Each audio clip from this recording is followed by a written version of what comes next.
pas fort. Salut à tous, aujourd'hui j'ai le plaisir d'interviewer Caroline et Patrick qui viennent de débarquer sur Barcelone pour lancer votre société qui s'appelle Obilab, il me semble. Salut. Salut. Donc vous êtes à la tête d'un projet entrepreneurial assez ambitieux, est-ce que vous pouvez m'en dire plus là-dessus Donc en gros, l'objectif de Obilab, c'est de démocratiser la pratique de la musique. Okay. Et il y a beaucoup d'instruments qui ont beaucoup de problématiques et il manque énormément d'innovation pour la pratique de la musique, pour commencer à pratiquer la musique. L'idée, c'est que l'instrument qui a le plus de problématiques, c'est la batterie. Beaucoup d'enfants et beaucoup de gens auraient aimé faire de la batterie, mais faute de moyens, faute de place, faute d'espace disponible sonore, ça dérange souvent les voisins, la batterie est l'instrument qu'on a décidé de remanier le plus possible. Voilà. Ok. Et donc vous vous êtes rencontrés quand, comment, qu'est-ce qui fait cette équipe On s'est rencontrés en 2014 par l'intermédiaire du frère de Patrick pour lequel j'avais travaillé en tant que consultante avant. Il m'a parlé de son frère, il m'a dit que son frère avait une idée assez cool mais qu'il lui manquait quelqu'un justement pour faire démarrer le projet et le développer. Okay. Donc on s'est parlé. Moi j'étais à l'époque à New York, lui était donc à Paris. Donc on s'est rencontrés par Skype. La toute première rencontre s'est faite par Skype. Il m'a parlé de son projet, j'ai trouvé ça très chouette et je lui ai dit bah écoute si tu es si convaincu que ton projet est bon, sors-moi un prototype et on en reparle dans 2 mois. Et il est revenu avec un prototype assez incroyable. Avec le recul on le regarde, on rigole parce qu'on se rend compte qu'il y a eu tellement d'innovations depuis. Mais en tout cas, c'était quelque chose qui tenait la route. Donc on a commencé à travailler comme ça. Okay. Et notre idée tout de suite, ça a été de faire en sorte que Patrick rentre dans un incubateur à Paris pour justement être encadré et être structuré pour le développement, puisque j'étais pas sur place. Et donc on est rentré au 104, qui est un incubateur parisien assez chouette pour tout ce qui est créatif. Et de là, les choses se sont un petit peu enchaînées et j'ai décidé de le rejoindre full-time dans l'aventure à partir de janvier 2016. Donc c'est pour ça qu'on s'est retrouvés à Barcelone. Donc si je comprends bien, en fait, votre produit c'est une batterie en carton. Tu m'en as déjà dit un petit peu plus, Patrick, mais vraiment vers quel public vous vous tournez pour en fait votre produit, votre idée, vous vous adressez à qui véritablement ? À la base, on veut toujours s'adresser au plus grand nombre de personnes parce que Patrick a une vision, il se dit que la musique c'est un langage universel qui est malheureusement pas vraiment exploité. Et on pense donc que la musique doit être accessible à tout le monde. Et en vendant, on a vendu toute notre première production et on s'est rendu compte que c'était pour le coup assez difficile pour les débutants d'adhérer tout de suite à la drum kit parce qu'ils fantasment un peu leur instrument et qu'évidemment quand ils veulent commencer à jouer de la batterie, ils veulent une vraie batterie. Et donc naturellement, notre public s'est dirigé vers les amateurs, ceux qui n'ont pas forcément l'occasion de pratiquer la batterie pour les raisons que Patrick a évoquées avant, parce que c'est encombrant, ça fait du bruit, et les pros qui comprennent tout de suite la problématique que c'est d'avoir une drum kit en général, et donc avec la drum kit Obilab, ça leur permet justement de s'éclater beaucoup plus. Donc on espère que par ce biais, les débutants puissent être peut-être plus convaincus du produit. Tu veux rajouter quelque chose ? Non, c'est très bien. Vous n'avez pas...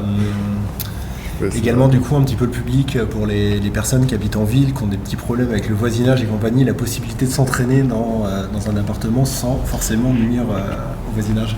Alors clairement, la problématique des citadins qui est notre clientèle favorite, les citadins, quel que soit le pays, il y en a 2 majeures, c'est la mobilité et la capacité à avoir une place réduite dans l'appartement et évidemment le volume sonore, même s'il n'y a pas que le fait de déranger les voisins, il y a aussi le fait de pouvoir répéter avec d'autres musiciens.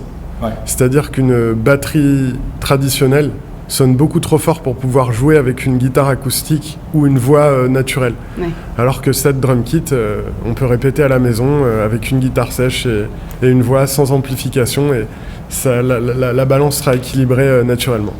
Voilà. Bah, le retour qu'on a d'ailleurs, c'est les clients qui nous envoient. On s'est fait un petit bœuf hier soir, on a improvisé, on a sorti la drum kit, on a sorti la guitare acoustique, on a fait un petit concert à la maison.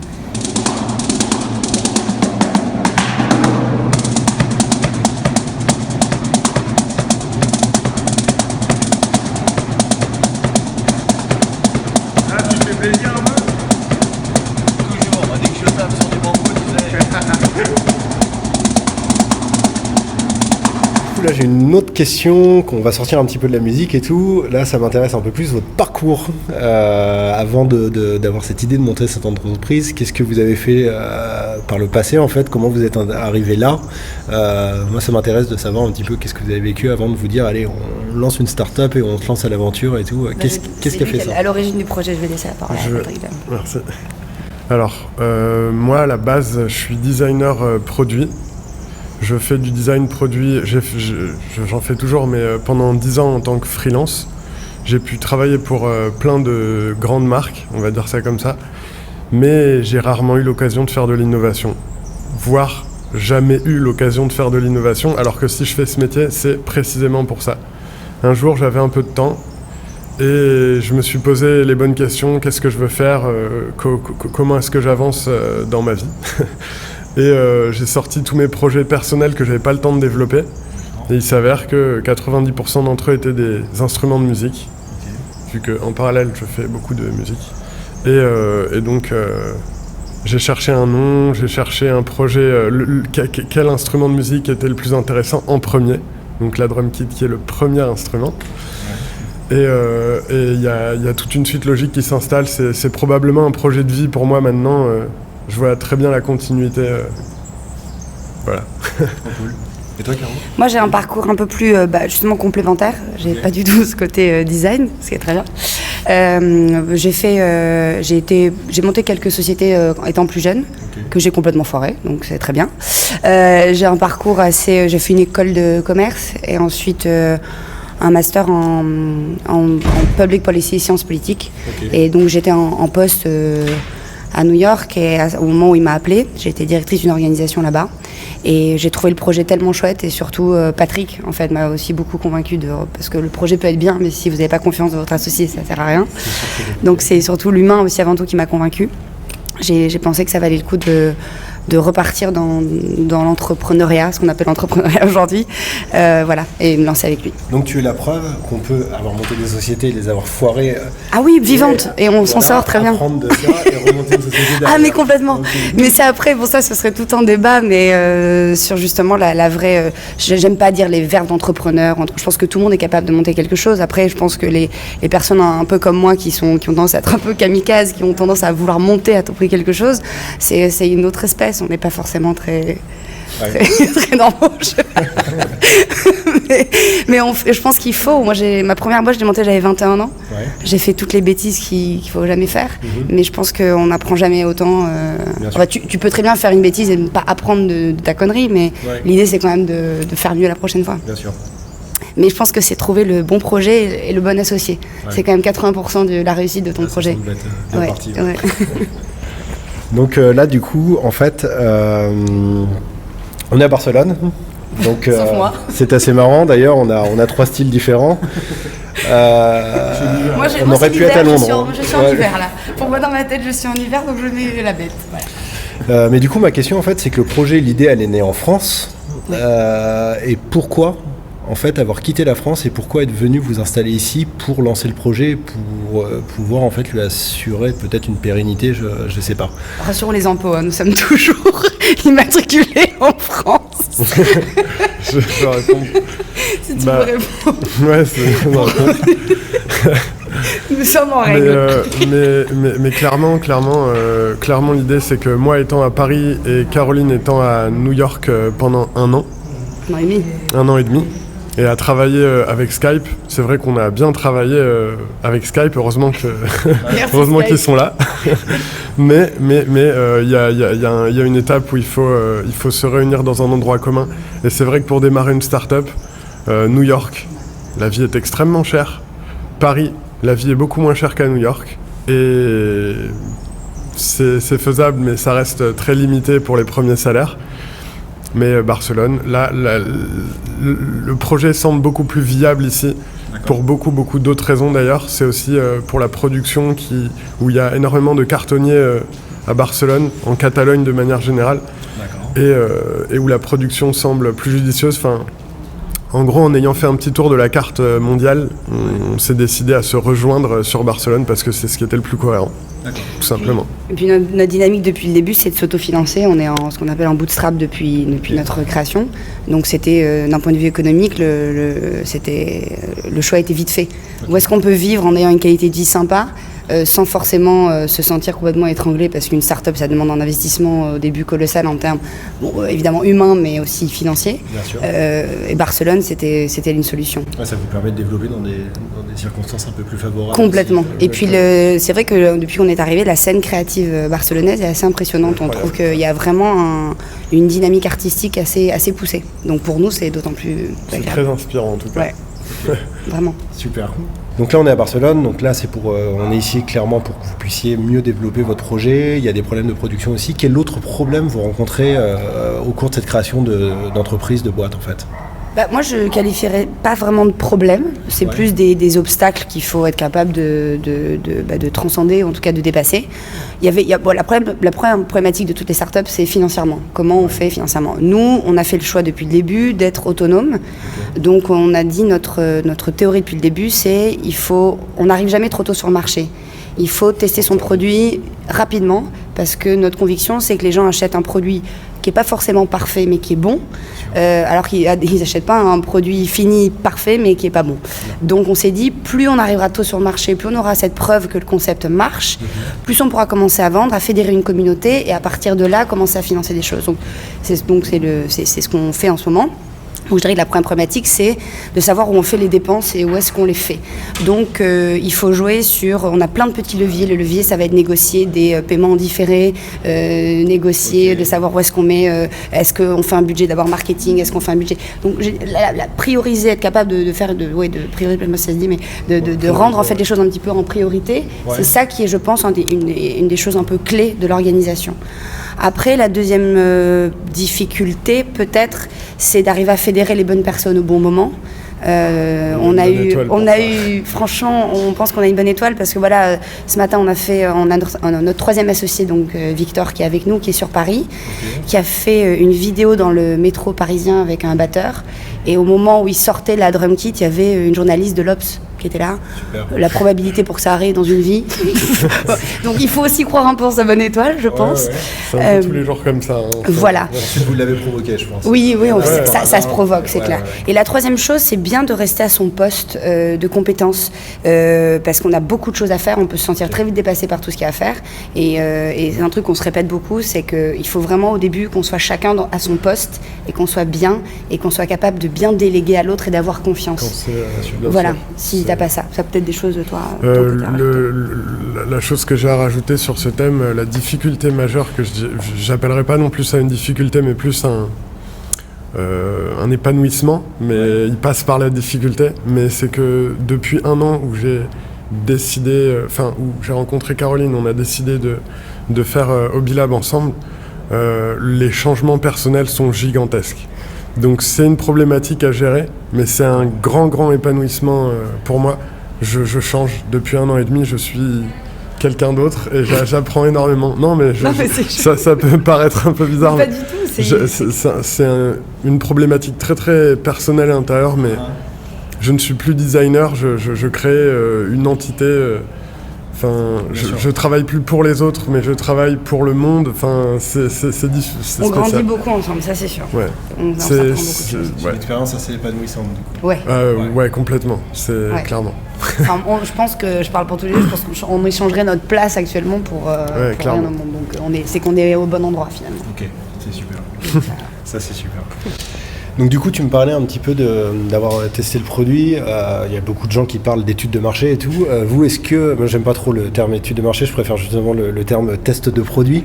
Est-ce que vous avez fait un test de produit particulier? Est-ce que vous avez regardé s'il y avait un public qui pouvait répondre à votre produit? Est-ce que vous avez eu une technique particulière en fait? Non, c'est une très bonne question. Je pense qu'il y a beaucoup de choses que tu maîtrises pas, même dans l'étude de marché. Évidemment qu'on a fait une étude de marché. On a fait ce qu'on appelle un joli business plan. Alors pour moi, un business plan, il tient en une page. Donc je pense que plus c'est concis, plus tu sais où tu vas. En 48 heures, tu fais ton business plan et les 6 mois après, tu dois passer à chercher un moyen de vendre ton produit. Donc ça, c'est encore une philosophie qu'on a adoptée dès le début. Enfin, que j'ai beaucoup imposé, et puis après qui s'est imposé naturellement. Au début, vu que sur Internet, on ne dit pas toujours les mêmes choses, mais j'ai fini par comprendre le pourquoi du comment. Et donc on a fait une étude de marché, on a regardé, on a déjà commencé par les marchés de l'instrument de musique de base. On s'est rendu compte qu'on avait trois grands marchés majeurs qui sont l'Allemagne, les États-Unis, l'Allemagne et le Japon. On va dire que c'est eux qui, dans le monde, vendent le plus d'instruments de musique. Mais ce qui est intéressant, qui exportent beaucoup, etc., qui fabriquent aussi. Ce qui est après intéressant de regarder, c'est que notre produit, donc la drum kit qui est derrière, peut partir sur un marché plus de gaming, de jeux. Et là, dans ce cas-là, le marché, évidemment, votre marché est ce qu'on appelle le Total Addressable Market. C'est vraiment tous les marchés qu'on va pouvoir attaquer, mais séparément, et petit à petit. Et on a donc ce marché-là, évidemment beaucoup plus mondial. Et là, on a sur l'Asie, dans toute l'Europe, tous les gamins qui veulent des jeux, les parents sont en général assez enclins à leur acheter assez facilement. Donc une fois qu'on a eu ça, qu'on a créé cet écosystème, on a été regarder un petit peu nos concurrents. On a dit ok, alors on a des concurrents qui font des batteries maintenant où tu peux jouer devant ton ordinateur sans batterie vraiment, mais tu dématérialises en fait le produit. On a regardé du Guitar Hero, c'est quelque part aussi quelque chose qui se rapproche de nous. Et on s'est dit c'est marrant, mais dans ce monde de l'instrument de musique, il n'a pas vraiment été bouleversé depuis 30 ou 40 ans. En tout cas, que d'une certaine manière. Ouais. C'est hyper conservateur, hyper cher, ou alors c'est du pur gaming pour lesquels les pros. Très complexe et il n'y a pas vraiment de choses au milieu. Donc on s'est confirmé qu'il y avait quelque chose à faire et c'est là après que les choses concrètes se sont engagées. Sur ça, par rapport à cette étude de marché, si on peut dire ça comme ça, c'est plus un côté sans chiffres, mais un côté un peu plus humain, c'est en interviewant les gens, en posant la question avant même qu'ils puissent voir la drum kit en question, c'est de leur demander quel instrument aimeriez-vous jouer ou est-ce que vous aimeriez jouer de la batterie. Et quand c'est des enfants, ce dont on se rend compte très rapidement, c'est que 9 sur 10 répondent « oui, je veux jouer de la batterie ». Mais très rapidement, avec l'âge, quand ils ont des notions de prix, quand ils ont des notions de bruit, les parents qui disent non, etc., très rapidement, ils veulent faire de la guitare parce que il faut être moins combatif. Mais les gens, leur essentiel, c'est un peu une étude de marché émotionnelle, je ne sais pas comment dire, mais ce qu'ils veulent faire, c'est de la batterie. Et il y a une frustration extrême dans le monde aujourd'hui de la batterie. Des gens qui auraient aimé en faire et qui n'en font pas. Donc voilà, c'est un peu là où on veut se placer au niveau du marché. Exactement. Alors du coup, là on est tout au début. Est-ce que sur une vision un peu plus longue et tout, est-ce que vous avez des objectifs en termes de vente, en termes de distribution? Est-ce que vous voulez rester dans un mode familial, artisanal, ou alors est-ce que vous voulez passer en mode une production très très grosse? Est-ce que vous avez déjà réfléchi un petit peu à tout ça en fait? Oui, je pense qu'il y a la notion familiale à notre niveau, peut-être dans l'équipe. Ouais. On n'a pas forcément envie d'être beaucoup. Mais ça, ce sera peut-être une autre sujet de conversation. En revanche, pour tout ce qui est production, oui, c'est d'ailleurs une des raisons pour lesquelles nous sommes à Barcelone. C'est que notre première production était ce qu'on appelle plus artisanale, puisqu'on a dû vérifier chaque batterie. Enfin, Patrick était vraiment dans la prod du matin au soir. On ne peut pas lâcher une prod au début, c'est vraiment c'est le cœur de ce qu'on fait. Et c'est d'ailleurs, ça nous a donné beaucoup de fil à retordre, mais on a appris énormément aussi. Le fait qu'on ait pu être justement sur le terrain à valider chaque batterie, c'est ce qui confirmait aussi la qualité de ce qu'on pouvait sortir. Maintenant, l'objectif, c'est d'industrialiser et de ne pas en faire comme on a pu en faire la 150 sur la première production, mais d'en faire 1005, 2000, 3000, voire 10, voire 15 000. Et après, avec évidemment plein de modules qui vont venir pour s'ajouter à la drum kit existante. Ce que je peux rajouter sur la production, l'idée c'est de réussir à être le maximum industriel au final et le plus gros possible. On veut essayer de au final toucher le maximum de gens, donc plus on va en produire, plus on pourra toucher des gens, baisser notre prix de vente, augmenter notre qualité et se répandre le plus possible et démocratiser la pratique. Mais sur ce thème, sans vouloir faire de greenwashing, sans vouloir parler d'écologie à un endroit, enfin voilà, l'idée qu'on aimerait mettre en place, on essaiera, ça va prendre du temps, mais c'est de réussir à faire des productions locales. Parce qu'on se rend compte qu'avec, on a dessiné la batterie comme ça, mais le carton, la toile de verre, tous les matériaux qui sont utilisés dans ce produit sont faits pour pouvoir être produits n'importe où dans le monde. Donc l'idée, ça va être de pouvoir limiter un maximum les transports, les exports, etc. pour pouvoir produire localement, être un peu plus écologique Et éthique, ouais. et éthique, et aussi produire à moindre coût et livrer à moindre coût aussi. Vous avez pensé à tout. Oh, on essaie. Je trouve que c'est assez complet quand même comme projet. Alors on arrive bientôt à la fin, mais du coup j'ai une petite question quand même me chiffonner. Est-ce que vous avez essayé votre batterie en carton avec des batteurs pro et quel est leur retour si vous l'avez déjà fait quoi? Ah, mais on a même Patrick, il va en parler un peu plus, mais il a fait la batterie, la drum kit en fait avec des pros. Ah super. Donc il peut en parler peut-être sur les essais. Ouais. Clairement, j'ai commencé la batterie en même temps que ce projet, donc il fallait forcément que je me fasse accompagner de professionnels parce que y a des détails que j'avais pas forcément. Et très rapidement, chaque retour était extrêmement important à chaque fois. La résistance de ce carton, la disposition des éléments pour pouvoir pratiquer ensuite sur une batte traditionnelle, tout un tas de choses, la résistance de certaines parties, les sons, bien sûr, les sons. Enfin, chaque détail prend une importance quand on travaille avec un professionnel de la musique. Chaque détail devient extrêmement important. Donc oui, évidemment qu'on a travaillé on a des bons retours et c'est eux d'ailleurs qui perfectionnent la drum kit au quotidien, les pros. Ceux qui ont acheté, qui nous appellent, ils nous disent « Oh là là, mais faites ça et puis faites ça ». Ils sont hyper enthousiastes à l'idée de contribuer aussi à un projet. C'est mon thermos. Oui, parce que j'ai la bête et l'eau chaude. Je vous rassure, il fait très très doux. Non, il fait je très ne sais très pas ce qui se passe dans le corps de cette personne. Je suis toujours New York Times en mars. Voilà. Donc en fait, moi j'ai quelque chose à vous proposer. Vous êtes au tout début, j'ai envie de vous suivre dans votre aventure et peut-être de revenir tous les 3 semaines, tous les mois et tout, et de vous poser des questions pour savoir qu'est-ce qui a évolué et pour voir un petit peu comment vous grandissez. J'ai envie de vous accompagner et puis que les gens qui vont voir cette première vidéo et tout puissent revenir pour voir un petit peu. En fait, c'est parce que tu penses que petit à petit je vais enlever des couches. Dans 3 mois, Caroline sera à poil. Je suis en maille, à l'interview, je suis pas direct. Non, mais oui, avec grand plaisir, évidemment. Super. Et donc du coup, on se revoit très très bientôt. Et j'ai une autre question à vous poser. C'est un peu la question que je pose à tout le monde et tout. Quelle question vous pourrez donner aux gens qui suivent en fait mon site Travail à domicile? C'est des gens souvent qui sont soit comme nous entrepreneurs, soit qui ont envie de se lancer, qui ont une idée et qui se disent oh là là ça va jamais marcher, ou alors il y a une petite peur qui les retient et tout. Qu'est-ce que vous pouvez leur dire en fin de compte pour qu'ils dépassent un peu cette étape et qu'ils se lancent à fond et qui comme vous aujourd'hui soient épanouis dans leur projet? Je laisse commencer. Moi mon avis il est assez simple et concis, mais se lancer c'est énormément de problèmes. Et il faut pas mentir, c'est beaucoup de problèmes. mais les retours sont beaucoup plus grands. Donc, le jeu en vaut la chandelle. Si je dois résumer, le jeu en vaut largement la chandelle. Voilà. Moi, je pense qu'il ne faut pas se poser trop de questions. Il faut choisir, il faut se poser en fait, savoir si ça a un tel impact sur ta vie de te lancer dans un projet comme ça. Si c'est idiot, mais si tu es marié, si tu as des enfants, etc., ça va impacter tout le monde.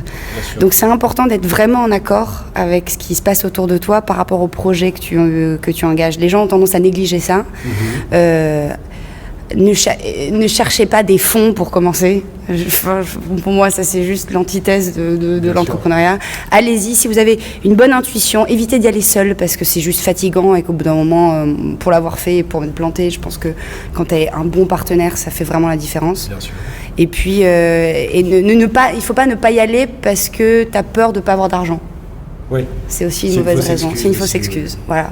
Ok. Quelques trucs. Bon donc du coup merci pour cette interview qui est je pense super cool.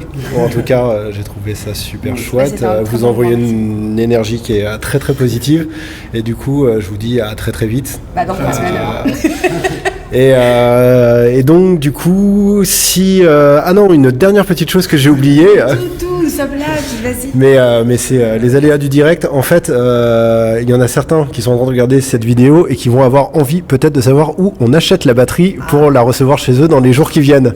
Et où est-ce qu'on achète la batterie? Eh ben, on va sur obilab.com, obilab.com. Donc le lien est en train d'apparaître tout de suite en bas de la vidéo. Vous cliquez ici, vous achetez la batterie et dans quelques jours vous Voilà, profitez. pour l'instant, ils peuvent que la réserver parce qu'on n'a plus, donc cette production est terminée. Et donc la drum kit originale donc, est finie. Mais nous lançons une prochaine production pour mai, donc les livraisons s'effectueront en juin. Mais les personnes qui réservent maintenant ont des petits cadeaux. Donc voilà, c'est des petites surprises. Super. Donc le lien est en train de s'afficher. Donc et si vous voulez réserver votre batterie maintenant, je vous engage à cliquer et vous serez les premiers à avoir cette sorte d'instrument de musique du futur. Je vous dis à très bientôt. Merci beaucoup Raphaël, à bientôt. Salut. On va faire une petite démo. La batterie est ici, comme vous pouvez la voir. Et en fait, je vais vous montrer, ou plutôt Patrick va vous montrer, en combien de temps il faut pour démonter la batterie, combien de temps il faut, en fait on va sur la terrasse qui est juste au-dessus, et combien de temps il va mettre pour la remonter et se mettre à jouer. Donc c'est une petite démo et on va faire ça tout de suite.